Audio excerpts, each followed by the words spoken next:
Olá! Hoje a gente vai fundo em uma das mudanças mais radicais e, olha, talvez até mais perturbadoras da sociedade moderna. O jeito como o poder de punir mudou completamente. Vamos entender como saímos daquele espetáculo sangrento da tortura em praça pública para um sistema de disciplina que hoje está em todo lugar. Para a gente sacar essa virada, o filósofo Michel Foucault começa com um contraste que é chocante. Ele nos mostra dois momentos, duas formas de punição com menos de 80 anos de diferença. E se preparem, porque a diferença entre eles, nossa, ela diz tudo.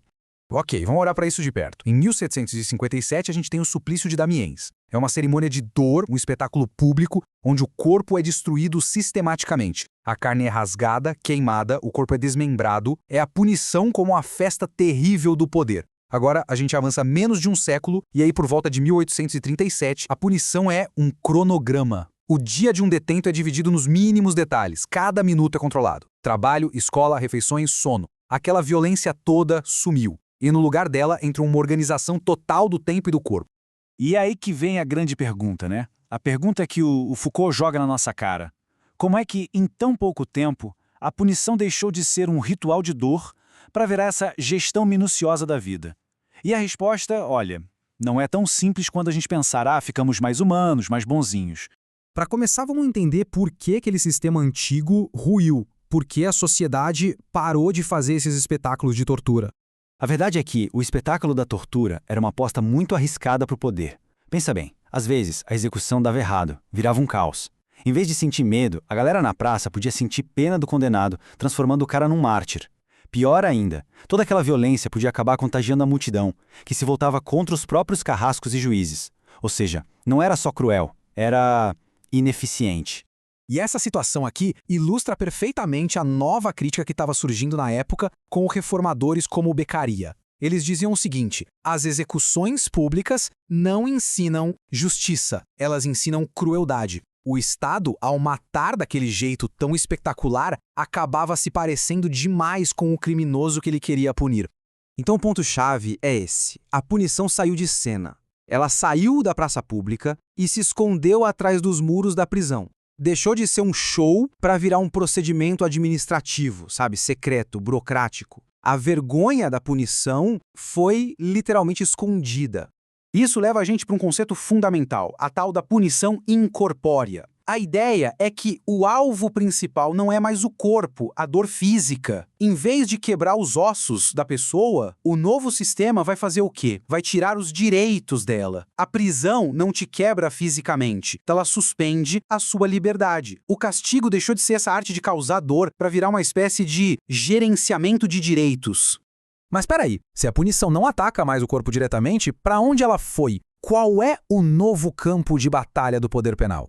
A resposta, vinda direto dos pensadores da época, é chocante. O alvo agora é a alma. O objetivo é mexer com o coração, com a mente, com a vontade, com as disposições da pessoa.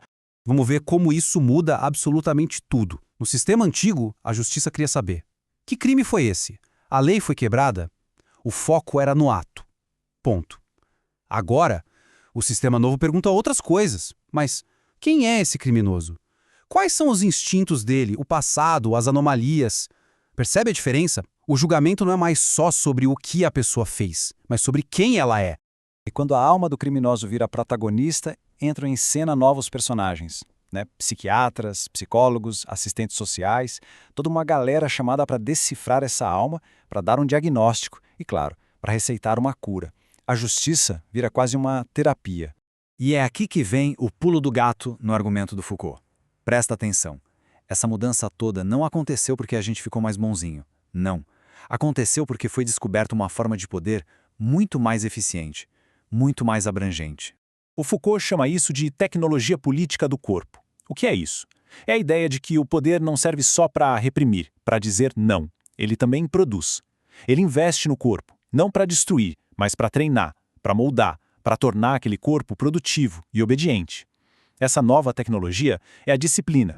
E a imagem perfeita, a arquitetura que resume essa nova tecnologia é o Panóptico, um projeto de Jeremy Bentham que é basicamente uma máquina genial de criar disciplina. É um anel de celas e, bem no meio, uma torre de vigia.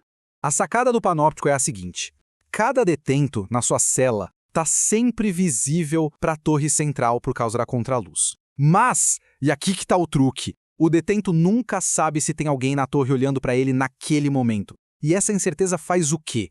Força ele a se comportar o tempo todo como se estivesse sendo vigiado. O poder vira automático. O próprio detento internaliza a vigilância. Ele vira seu próprio vigia. E o Foucault vai dizer que esse modelo se espalhou para tudo, não só para as prisões, para as escolas, para os hospitais, para as fábricas.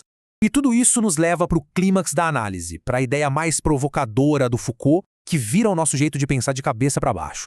Então, como é que isso funciona? Vamos passo a passo. Primeiro, o poder investe no corpo, usando técnicas como o horário rígido e a vigilância constante. Segundo, essas práticas criam hábitos, comportamentos, um novo jeito de ser. Terceiro, esse conjunto de hábitos e autoconsciência, isso é o que o Foucault chama de alma. Ela não é algo que a gente descobre, mas algo que o poder constrói. E, o ponto mais importante, é essa alma que passa a policiar o próprio corpo. Então, esquece aquela ideia de alma como algo místico e livre. Para o Foucault, ela é o resultado de uma tecnologia de poder. Ela é o produto da disciplina, o instrumento que o poder usa para controlar a gente e que nós usamos para controlar nós mesmos. E aí vem a inversão final, a frase que fica na cabeça.